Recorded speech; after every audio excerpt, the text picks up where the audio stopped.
Hello everyone, thank you for tuning in. So today we're interviewing my favourite metaphysical author, Arin Murphy-Hiscock. She's written over 20 books on nature-based spirituality and witchcraft, and I have so many of them. I've got them all on my Kindle, but these are my two favourites. The Green Witch, which is the Bible for anyone who's wanting to start out within witchcraft or nature-based spirituality, and the Witch's Book of Self-Care.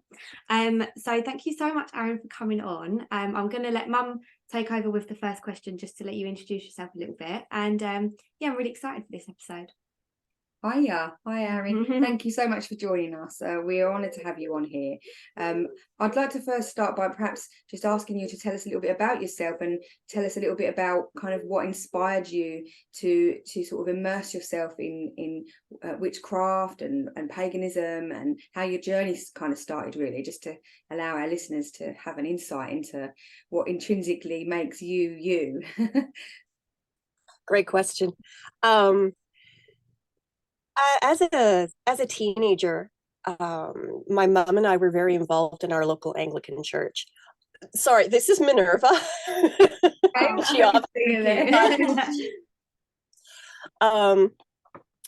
Yeah, we were very involved in our local church, but something that I noticed was every time we would help with something, they would ask for more.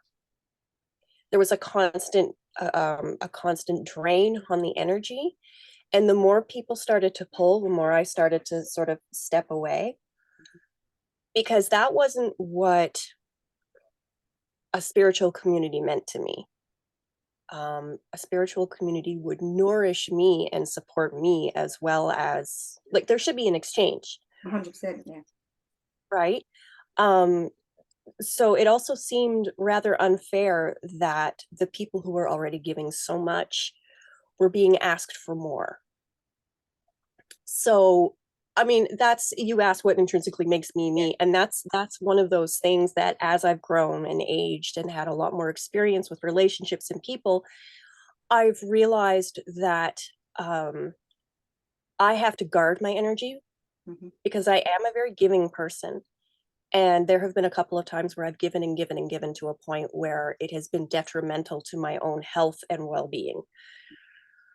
So that's the first thing I can remember that really sort of underlined my feelings about energy exchange and support and spirituality. So I kind of stepped away from organized religion altogether. And when I got into university, I was doing a co-creative storytelling project with some other friends, and they said, well, what kind of character do you want to build up and design? And I went, I wonder what a modern witch would be like.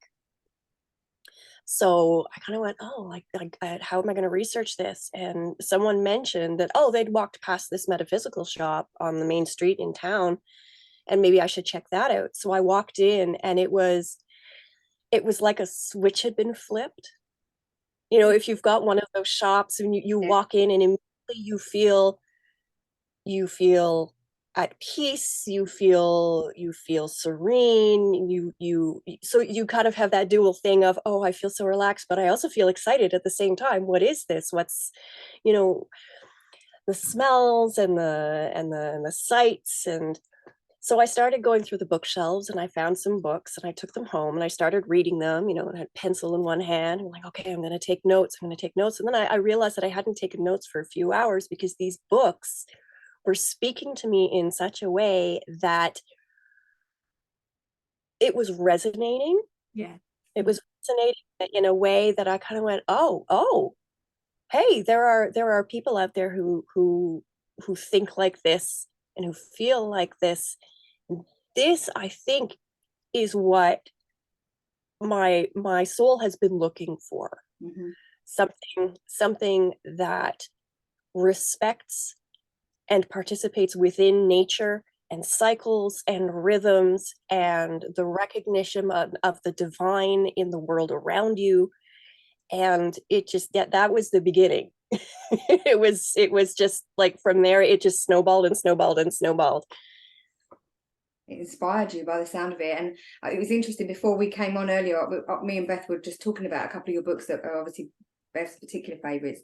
And as I was holding your book, I said to her, it's amazing, isn't it, that every single piece of writing that Arin has done, or any other author for that matter, when you're holding that book in your hands, you're intrinsically holding a piece of their soul amongst the pages. And when you're describing that there, and how you first became kind of guided to move into this space, it was very much touching your soul that inspired that. It was that feeling of belonging, of coming home and being able to have that equal giving and receiving, and that kind of space to feel nourished, as well as to be able to be creative, and I think that's so important, isn't it, when you're working in that kind of environment. It is, it really, really is. And it's interesting, when I was more personally involved in the local pagan community, again, there was that feeling of, there were times where you would do ritual or teach courses or classes, and you would have that exchange of energy, but there would be other times where people would just come and take. And again, like I said, there were times where I had to step back again, because I was just giving so much that it got to a point where it was detrimental.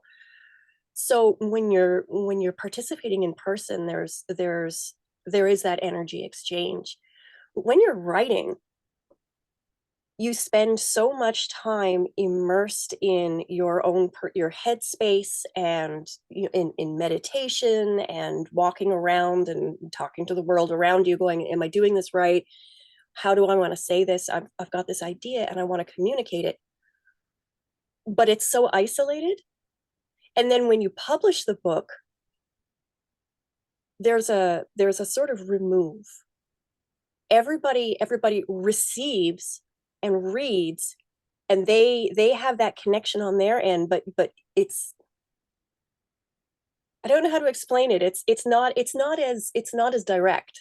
So it doesn't drain the energy from you. You're kind of giving what you can give, and you're not giving too much. It's quantified almost, isn't it? It's measured. It's a measured amount of your energy that you're kind of deciding, right, this is what I'm putting into this book, and then it's delivered, and then you can step away and not feel depleted from it. Exactly. And it's also rather interesting to watch how people react to it too. Reviews, there will be people talking about it online, and sometimes you go, oh my gosh, I can't believe that I touched that person's life in that way. I had no idea. And then there are other times where people will go, she has no idea what she's talking about. This doesn't, and it's like, and you know what, that's equally valid. Because once you've got it, once you've put it in that book and you've handed it to someone, that's it. It's how they take it and use it. And there are books that I read where I go, that did absolutely nothing for me, but I recognize that I am not necessarily the audience for that. 100%. It did not speak to me at this time because I did not need it to.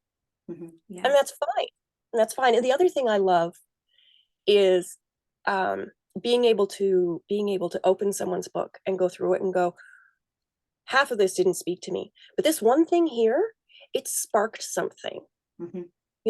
And it set me going and following a trail of breadcrumbs for me to discover something completely different that wasn't necessarily even in the book on its own.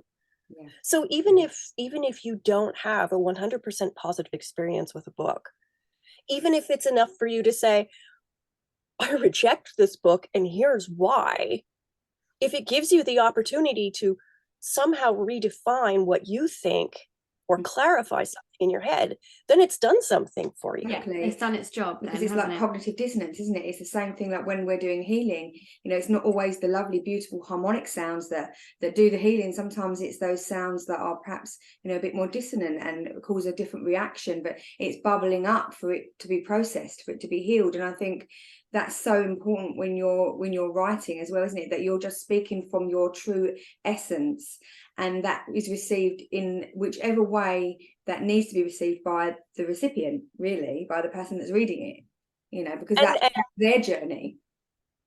You're and everybody writing on the page.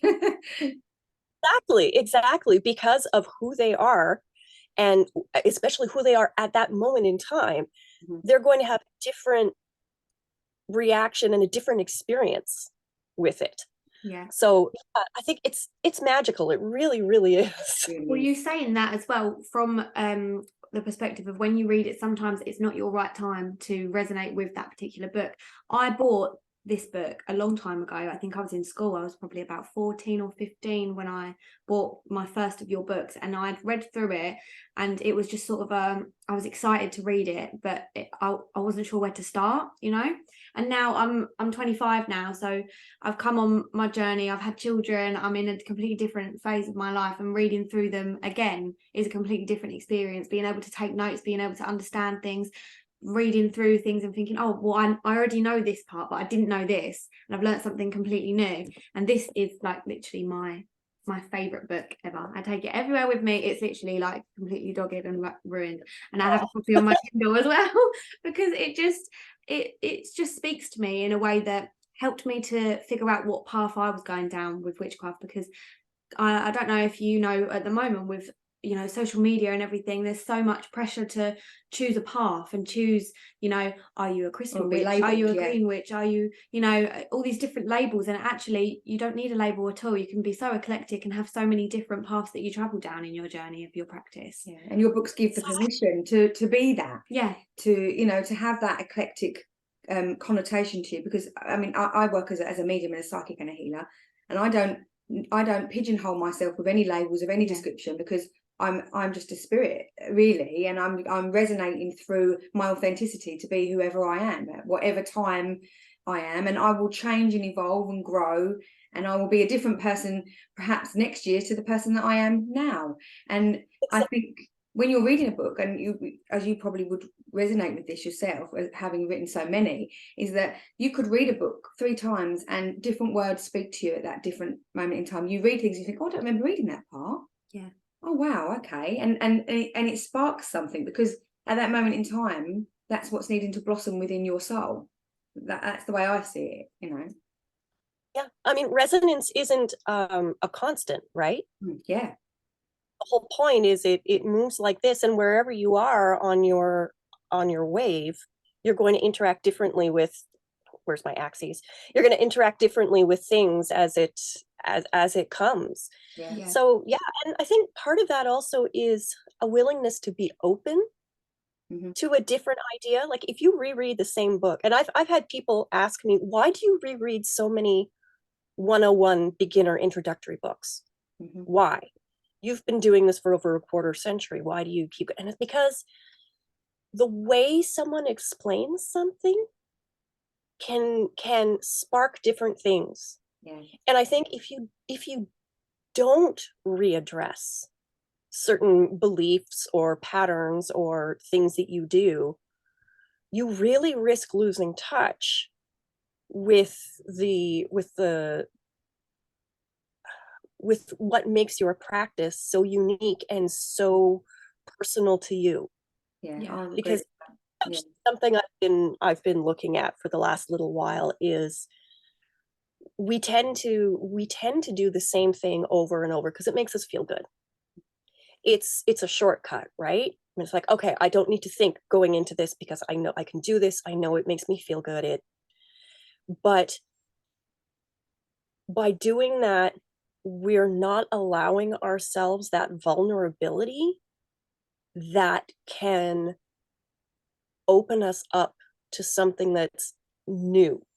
Now, new can be scary, right? I mean, it can be uncomfortable, especially if what you encounter requires you to re-examine certain fundamental beliefs or patterns that you have in your own life or in your own spiritual path.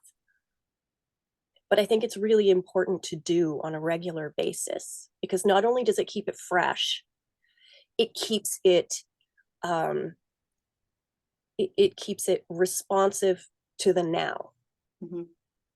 Because if you keep doing what you were doing 10 years ago, that would be great for your 10 years ago you. Yeah, exactly. There's no growth.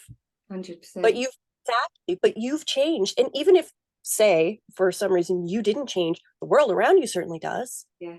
It's like leaving a seed in the seed pot, you know. It's like every now and again it needs to be taken out of its container and put into a bigger container so its roots can digress into the ground and grow and bigger and stronger. And I think what you're saying there is, you know, every now and again you have to uproot, you have to re-examine the roots, the foundations, you know, you have to go into that space and have a proper look around.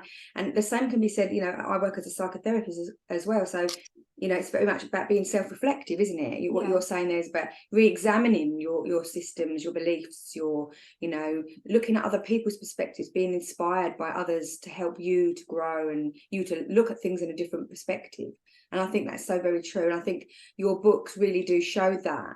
And that's where wisdom comes from, isn't it? We're gathering that wisdom from our ancestors, from other people's whisperings, from other people's stories and fables. And, you know, these are all, they're all kind of, not fairy tales, if you like, but they're all words and lyrics that make a magical melody of things, aren't they? And I think we have to be open to listen to these things for us to be able to create, you know, for other people. I mean, I'm sure you've read so many books whilst, you know, writing your own as well. I wanted to know what, you know, who's inspired you? What have you read that's been something that you know, it sparked an idea in you? Yes. For people listening, she's off to the bookshelf. Like us. She has a massive bookshelf behind her. Yeah. When we used to have study nights way back when I was starting coven work with other people, and we'd be talking about something or looking at a question, and I'd be like, oh, wait, I have a book about this, and I'd run off, and it would be like, oh, it's like to the Batcave. Yeah. Matt Arin, The Psychic Witch, which is somewhere else right now, and Mastering Magic. I grabbed this one because it was the one that was closest. His ideas and his way of phrasing how to think about your practice and how to re-examine why you do certain things and why you think they work, and his exercises to help you reflect and fine-tune certain parts of your practice. In the past couple of years, this has been amazing. This is his books are now required reading for my students. They're just fantastic.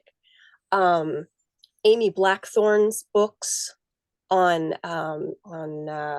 plants and protection. Juliet Diaz, her book Plant Witchery and The Altar Within.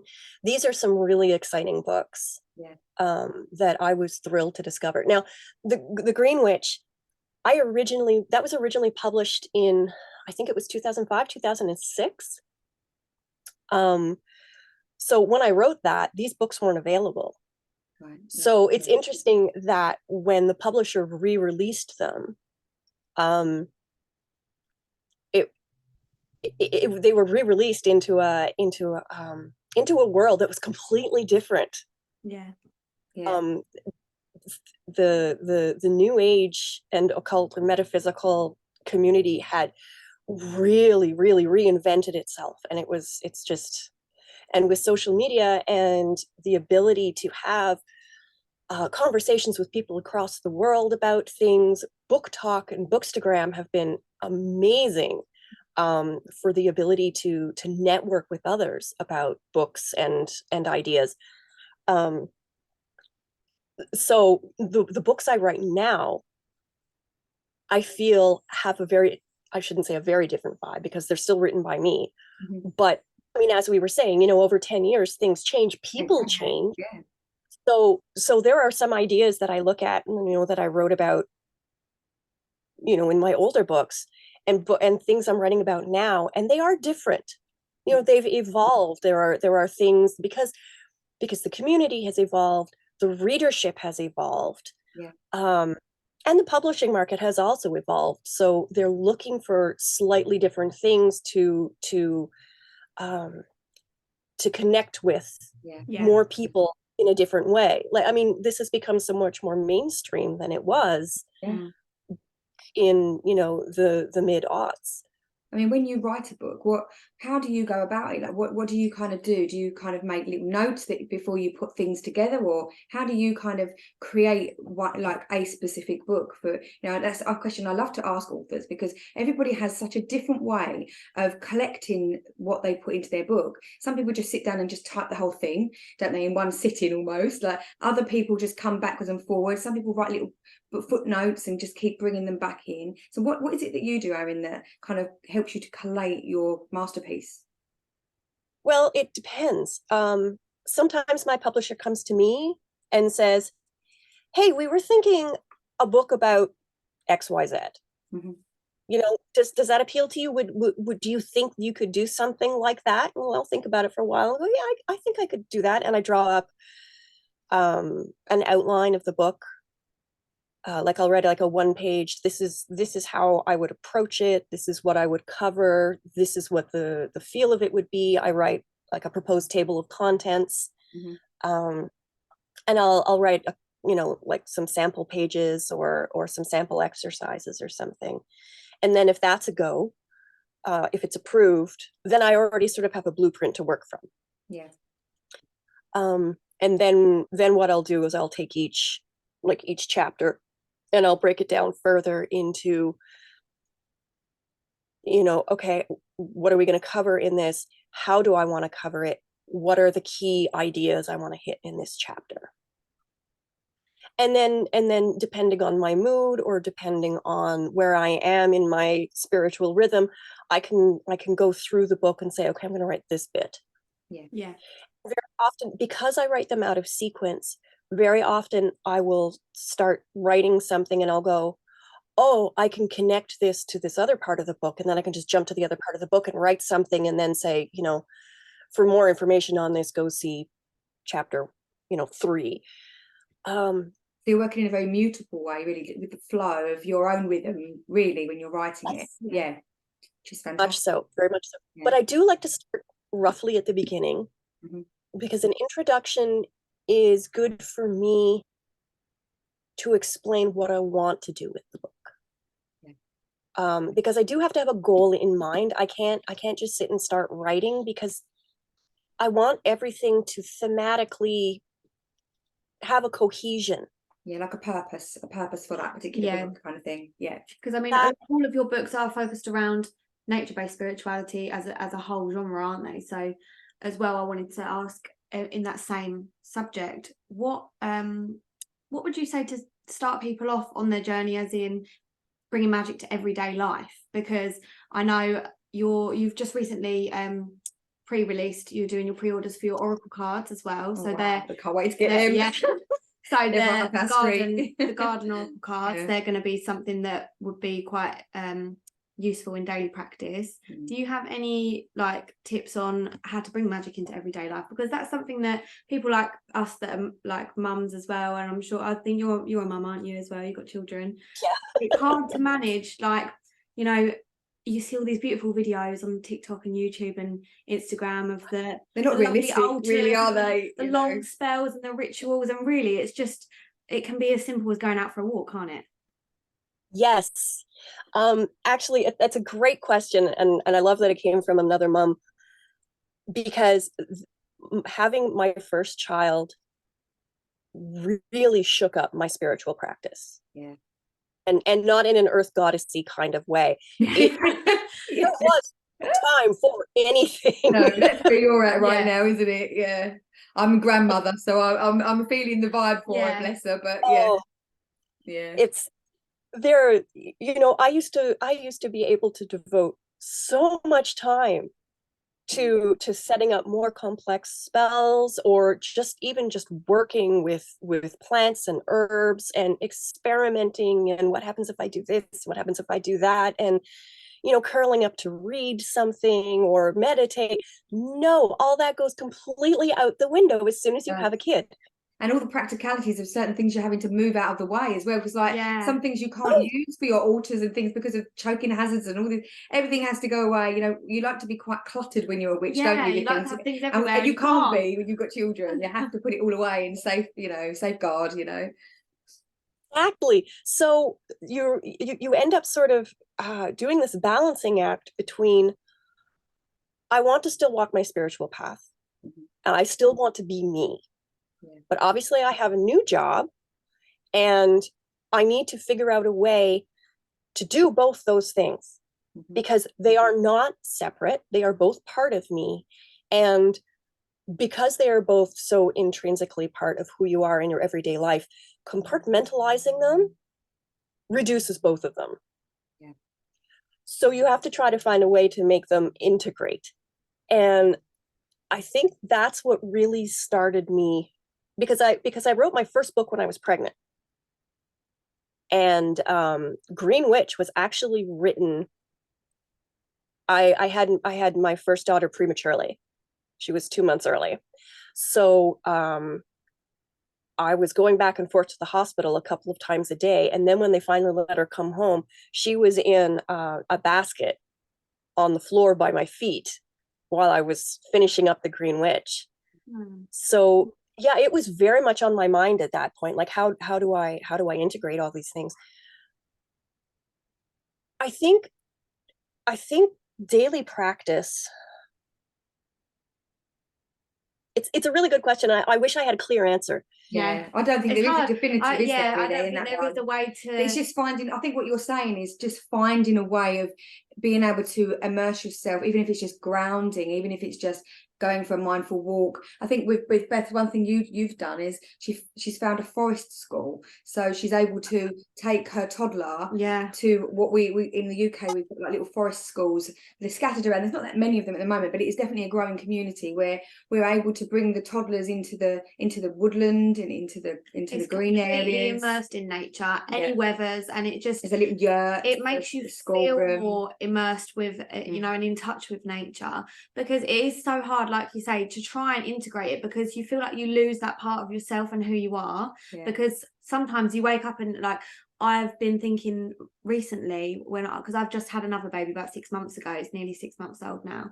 And when you first have a baby, you think, oh my God, like, I don't even think I'm a witch anymore. I don't even think I'm spiritual anymore, because I haven't had time to read a book. I haven't been able to, you know, pull any cards. I haven't been able to do any of that. So it is so difficult to try and find that balance of staying with, like, true to yourself, and, you know, going to work and doing your job of a mum. Exactly. And you need a certain amount of mental energy to be able to consciously explore a spiritual path. And mental energy is not a thing you have a lot of when you have a new baby, for sure. They're draining on your energy, like you was talking about at the beginning, wasn't it? About the energy drain. Your children, as much as you love them, because obviously you do, and you're giving constantly, aren't you? Sacrificing and giving. It is a drain, and sometimes it's very depleting for your soul as well, in some way. That's why it's so important to be able to find something that does nourish you. Yeah. And I think trying to, I think it was it House Witch, being able to set up certain things in your home that you can or touch or feel that remind you of spirituality in general. Like the idea of having a small kitchen shrine, even if it's just a bowl candle, you know, so that when you're in the kitchen, you're reminded that, oh, right, what I'm doing is spiritual, and not in a ritualized ceremonial way. Even making a cup of tea, well, the way you're stirring it, and you're infusing it with that manifestation power. And after reading The House Witch as well, I thought, you know what, I'm going to move all my herbs out of the cupboard. I'm going to put them on a herb rack and display them, and then just remind myself that I'm cooking with things that are, you know, magical, because they're made of plants, they're made of matter, they're made of spirit. So, you know, just little things like that, putting herbs in your food, stirring your tea a certain way. Like, we pick all our own herbs from the garden to put in our teas now. So it's just those little things that you have only a little bit of time for, but it does make your life seem more magical when you're in the moment. Just taking a moment, like, oh, I have to dust, just taking literally 3 seconds with the duster and saying, you know, I I command you to remove the negative energy that lies upon everything we touch. And then you dust. And Yeah. it's just all things that provide little moments through your day to remind you that no, spirituality is a 24/7 thing. Yeah. And it's not Aside something from that you it, just isn't it? time aside. Yeah. Yeah. So yeah, my practice really changed a lot. And I miss the old way sometimes, but the new way is so much less stressful. Yeah. Yeah. Yeah. It really is, right? Yeah. I mean, it's like, oh, right. But I suppose you're Everything. having more time to teach now, like you were saying a minute ago that you're students. So I'm assuming now, as you've kind of moved past mother phase and a bit like myself, moving into that crone aspect a bit more now, there's the time for you to share the wisdom a bit more and be a bit more hands-on with the teaching side of things, you know. Well, So that's a little bit about that. What are you doing with your teaching? not a heck of a lot because pandemic, right? Yeah, yeah. So everything was put on hold. Isn't it? Yeah, My teaching comes mainly through the books. yeah. Sometimes I get to do online classes, and that's fun. I was really nervous with my first one. What was it? Horticulture, developed by Devin Hunter. That was so much fun. It's a springtime online conference where all sorts of people who are involved in green magic, all different kinds, get together, and we do classes on things, and we have Q&As and discussions, and it's fantastic. It's really good. I was petrified because I'd only ever done in-person teaching before. So it was, but I sat back and I thought about it and went, well, I mean, it's like writing a book.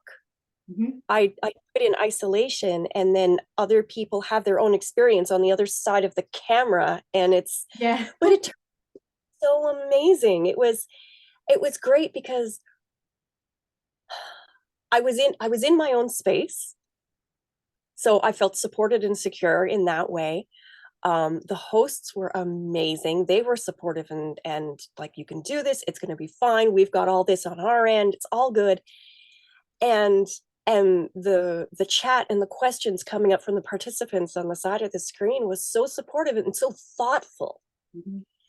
And I have to wonder that if they felt able to make connections and talk about them in a way they might not have felt in person. Yeah. Because in person can be very intimidating. Yeah, 100%. Yeah. So they're in their own secure places and they feel supported where they are. So, it's this, we've had to come up with a whole new way of doing these things. And it's just, Yeah. I think it's been so rich. Yeah, it's the And same for us. Like from my work as well, like even with healing and things and with readings, you're having to come with, move with the technology to a degree so that you can still touch people. But there's an element, a lot of us soul workers, and spirit workers, we worry that the AI or the kind of the internet and the technology can interfere with that personal touch. But actually, like you're suggesting there as well, there's an element of where you're touching people where they're most comfortable, where they're most relaxed, they're able to open and bloom in a way that perhaps they may have not done in a group environment, in a teaching environment.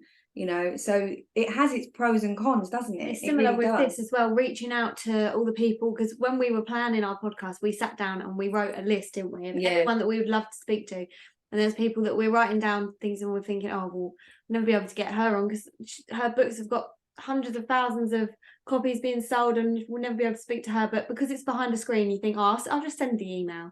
I'll just send it and then just see, and we've had so many people on that we wanted to speak to, haven't we? And it's been amazing because you do feel safe and secure in your own environment because it makes you feel like, oh, I've got nothing to lose. Anything's possible. So it in a way, it's had a positive impact on the world, really, in that sense, because it's allowed, a whole new space to emerge for people to be able to do this sort of work. And people are reaching out for alternative, other than pharmacology. I think there's a movement now, which I'm experiencing with a lot of my clients that come to see me, that they're interested in, the plant kingdom. They're interested in growing their own medicines and their own foods and becoming more self-sufficient, self-reliant. And I mean, that's when your books really come into their own. A lot of the green version books as well, helping people the to most self-sustain. the Green Witch's Garden. That's something that I'd love to, you know, hear a bit more about, because that's a lot about growing your own herbs and things like that, and how to structure your garden, how to start, you know, moon phases, when to plant the seeds and things like that. It's just so interesting. I'd love to hear a little bit more about that as well. It's, you know what, that was a really odd book for me to write, because I'm terrible at growing plants. I really am. I'm so bad. I can't even keep ivy alive. I bought an ivy plant the other week because my mum was like, "Oh, you can't kill ivy." She's killed it already. It's gone. So terrible. Pothos. Pothos is my secret success plant. I can almost not kill pothos. And the great thing is, take cuttings and you can root them and you can make more pothos. And Wow. it's great. You feel so good. Yeah, you feel like, oh, I've done something. I achieved it. But one of the reasons I'm like, it was an odd book for me to write, but maybe I was the right person to write it because I have so much difficulty. Like, here are your options. Here's what you can do. Here are some easy plants. Here are some ideas. And I wanted to give people the opportunity to explore different ways of doing it. Like when I used to work in a metaphysical shop, there used to be so many people coming in and saying, well, how can I be a witch? How can I be in nature? We're in the middle of one of the major Canadian cities. You know, we're surrounded by skyscrapers and asphalt. What, you know, how can I do it? It's like, well, you can do it by having plants in your house. Be like, oh, well, I don't have good light. I don't know how to do it. It's like, but it doesn't take a lot of research to say, okay, well, is there a plant that would grow okay without indirect sunlight? If my window faces north, I don't get a lot of really good sun. Well, there are houseplants where you can do that. There's a lot of plant apps as well that you can download, and they tell you when the plant's sick and all sorts, isn't there now? Yeah. Right. And it's just it's having the ingenuity and trying to figure out, how can I fit this into my life? Yeah, exactly. Right? In a different way. And yes, I kill plants, but doesn't mean you're not a green witch, no? But I don't kill them all. No, some of them survive. Exploring too. Okay, if you can't start basil from seed, fine. Maybe it's something to do with the soil. Maybe it's something to do with the kind of water that comes out of your tap. Maybe it's got something to do with the kind of seeds you planted, or the humidity or the environment you're growing them in. It's not you. And also, I think sometimes they're trying to show you something, aren't they? It's like the plant kingdom is trying to teach you, actually, if you can't keep a plant alive, maybe they're wanting you to look more at the composting aspect of things and look more into that kind of scorpionic energy, you know, of where the death, the rebirth and all of that is coming from. Maybe that's trying to show you that transformation. Maybe that's where I'm going wrong, because I'm just buying plants. Yeah, maybe I need to start sowing the actual seeds and doing grassroots up. Yeah, give it a try. You never know. But there's also nothing wrong with going to a nursery and buying seedlings, right? And planting them in pots. If someone else has already started them for you, then that's great. I mean, if it is the seedlings that are the sowing and the germination that's the problem, hey, you've got that wonderful moment of, okay, why do I have problems germinating? Like, what can I learn from this? Yeah, exactly. What can I? Right? I'm very lucky to have a partner who is remarkable at growing things. So I can say, hey, I would love to plant some foxglove, you know, for magical work. Can we swing that? And he'll go, okay, sure. Where do you think you would like it? And we do it. Okay, well, what kind of soil does it like? What kind of light does it like? Where can we put this? But more often than not, what I like doing is just walking through the nursery in the springtime and going, that one feels right. This plant, I mean, let's take a look at the tag. What is it? It's calling to me. Let's bring it home and put it in the garden. I mean, obviously I need to work with this at this time of year, this time of my spiritual practice. But I wanted to give so many options to people, because we don't all live in a place where we can just walk out to the forest. Like when I was a kid, there were 4 houses on our street, Yeah. and at the end of the street was a massive wood that you could walk for half an hour before you came out the other side. And my kids don't have that. Yeah.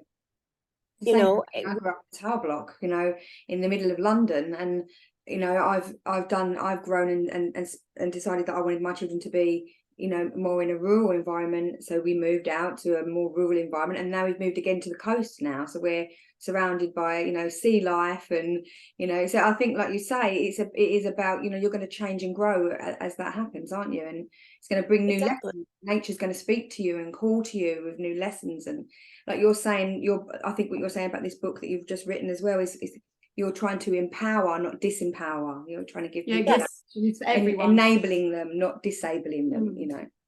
very much so, very much so. And I mean, things like air plants, Yeah. you know, they literally water from the air, and it's so rewarding. The world of succulents has opened up in the houseplant market. Like when I was a kid, yeah. that was it. Yeah. But now, I mean, there are my office is a very dry area, and it doesn't get a lot of direct light, except for one very specific point in the afternoon, and then it's blazing. So I have to be very careful what I put up here. And succulents have turned out to be what work really, really well. But I think there's something else we have to remember as green witches, is that plants die. I mean, that is a perfectly normal part of their cycle. They have a cycle, yeah, exactly. Don't live forever. They don't expand forever. Sometimes their life cycle is not something you're necessarily privy to when you buy it, and sometimes things just die. Okay, they tire themselves out. They no longer produce, and that's okay. That's okay. It's not necessarily something you're doing wrong. I mean, sometimes yes, it is, but you learn from it and you move on.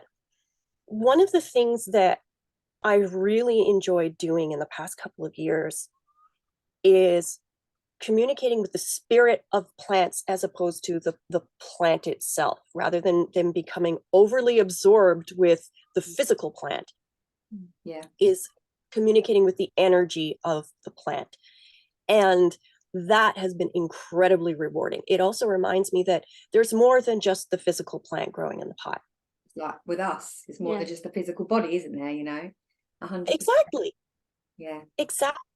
So, you know, that energy, that rhythm, those lessons that the plants have for us, I mean, it's not about growing the prettiest, most energetic plant. It's about the experience with it. Mm-hmm. So, I mean, we grow and change and develop, and so do plants. And it would be kind of blind of us to deny that a plant has a cycle, that there is necessarily an end to its growth cycle at some point, when we're focused so strongly on rhythms and cycles in our own practice. 100%. And like the plant has a root, a stem, and a flower, the same as us, you know, we've got our physical body, we've got our emotional body, we've got our spiritual body. You know, I think when you can see this sort of symmetry and kind of metaphysical aspects to everything, you can see that there's a connection there, and it's constantly trying to teach you to look within, isn't it? I think everything around you is trying to teach you to look within and see the rhythm that is kind of synchronistic. You started having plants appearing, didn't you? Yeah. In the garden. Yeah, when we moved into this house, it was quite barren. There wasn't really anything much growing, really. And I suffer with a lot of health issues and a lot of autoimmune problems and things. And as soon as I started to ground it on the property and walk, because I walk around barefoot all the time. My partner's always telling me off about it, but he says you're going to get stones and thorns in your feet. But I walk around barefoot everywhere. And as soon as I started, it was almost like my energy was talking to the earth, and then things started to grow, like passion flower, just randomly. We had borage growing, we've had different herbs, just yarrow just springing up in the garden, which normally doesn't really grow in gardens, does it? We've had psilocybin growing in the grass. We've had so many wonderful spirit plants coming, you know, to talk and communicate with us. You know, it's been amazing to watch. And then researching what that means, and does it resonate with what's going on at the moment? Are they trying to help me? They're trying to, you know, it's just amazing. It really is. The lessons are there, and I mean, it's how we choose to receive them that creates the experience, right? Yeah, 100%. And it was really weird when the mushrooms started to grow. Because Beth's quite into fairy magic as well, and that was so interesting. Yeah, and we had these little psilocybin and toadstools, literally, that were growing in a little circular, windy pathway all the way to the back door from the bottom of the garden. It's like they've made a pathway to the back door. We were talking about it and laughing, and we were saying, "Oh, there's a fairy path in the garden," and so I put an offering out. Because I've got a side door in my lounge where we are with the kids, and I put an offering out for the fairies. And then the next day, because I threw the rose petals out and just said, you know, hello, just letting you know, I know you're there. And the mushrooms had grown where the flower petals had landed on the grass. Yeah. Overnight, and they just appeared there, and I was like, wow. Wow, it's amazing to be able to communicate with a whole nother part of spirit, isn't it? Another being. It's plant kingdom. They're still energy, aren't they? In spirit, they're still. That's what it is. It's energy. It's interacting with the energy, and energy responds. Yeah, it's so interesting, and I think that's why your books resonate with so many different people, because you don't label anything per se. It's very much left for people to pick and take from what they need and what they're resonating with at that time. And you know, I think, like you were saying just a moment ago, about us constantly evolving and making changes all the time.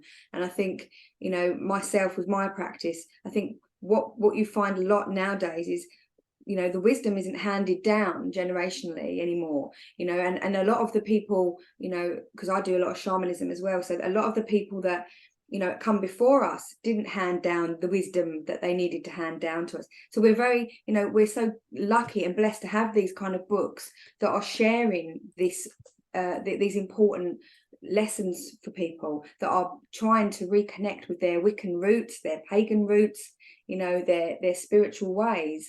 You know, so I'd like to just say thank you so much for putting all of your energy into that and co-creating that for everybody else, because I'm sure we have a lot of listeners here that will resonate with what I'm saying in that is that they don't know where to start. They don't know, you know, nothing's been handed down, because obviously all the books were burned and things, you know, things are kept in vaults that we're not allowed to have, you know, see, you know. A lot of people have kept it a secret as well, didn't they? If you've had family that are that far back, and you know, back to the witch trials, because witchcraft has had such a, you know, a shady past, hasn't it, in respect of people not understanding that it's, you know, it's not all fairy tales and, you know, nightmares, you know, like people see it to be. It's a natural plant-based, it's, you know, it's the wise woman path. Yeah, it's the wise woman path. That is where it all comes from, isn't it? And that, I think that's the divine feminine. That is a really good topic, actually, to round off, where, you know, someone wants to start out and they're seeing all these things on the internet and they're thinking, oh, I'd love to be a witch. Do I have to be a generational witch? Do I have to have family and ancestors that were a witch? You know, I just think it's so silly, you know. I wanted to ask you as the last question, how can someone start out? What do you think someone needs to start out on their pathway to Wicca, if that's the way they want to go, or paganism, or just witchcraft with no religion attached? Just spells, whatever they want to do. What's the way to start? What would you recommend? Wow. I'm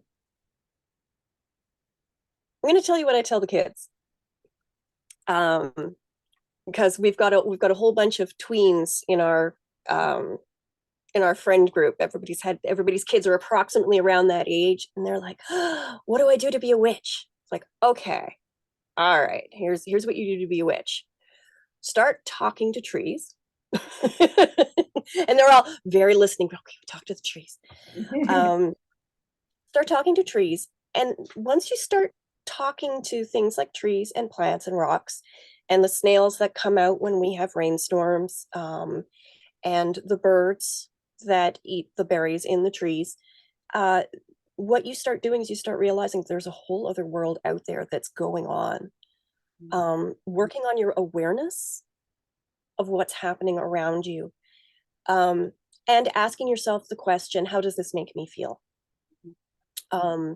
So those are the two key things. Looking around you and talking to them, recognizing that they have their own lives and their own energies, and self-reflection. How does this make me feel?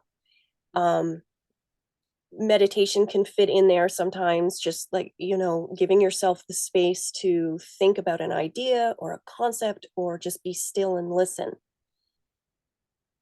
Because if you start being open to receiving information from around you, you start noticing the things like the rhythms and the cycles. Certain animals or birds or plants will have habits. They will have things that they do at certain times of the year, at certain times of the month. Through the seasons, you'll notice they start changing. My younger daughter had a great project at school, one of her science classes. They had to look out every night. They had a grid, and they had to draw what the moon looked like. Yeah. So at the end of the month, they realized that it had gone all the way from full to full again. And they realized that even though we couldn't see it, it was still there, because the moon doesn't vanish. It's there. We just don't see it. And that was a great lesson for the class at the time, because it reminds you that there's so much happening that you are not necessarily aware of. And that is the magic. And what you don't that's see. But it still has an effect on our lives. The tides still come in and out. Even when you can't see the moon, even when the moon looks like it's just a tiny sliver, it's still acting on the tides. Just because you can't see it doesn't mean it's not happening. 100%. And that is the magic. That is the beauty of the magic, the circadian rhythms, being in touch with your own circadian rhythms. We're so out of sequence for everything at the moment, aren't we, in general in our lives? I think what you're saying is so intrinsically, important, that we need to get back into cycles and kind of getting ourselves into the rhythms of nature. Just going back to basics, isn't it? And that quote that you just said as well, just because you can't see it doesn't mean it's not happening. You can put that onto yourself. Just because you're not practicing every day, just because you're not doing the spells, just because you're not covered in crystal jewelry and wearing all the witchy clothes you want to wear and everything like that, doesn't mean that you aren't a spiritual person. You don't have to look a certain way or be a certain way or do a certain thing to be spiritual. You just are. And that's a great lesson right there. I mean, I know a lot of people are attracted to this path because it does have pretty things. It does have shiny things, pretty things, and it can be a lot of fun. But so much of the work happens where you can't see it. And so much of the work happens over a long period of time that it can be discouraging sometimes, because it's like, well, I'm doing all this work and I feel like I'm getting nowhere. And that's why those moments of self-reflection and journaling too, even if it's in bullet form or just writing down ideas, it can really, really help you, because you can go back through your notes, through your journaling, and go, oh, I remember feeling so confused.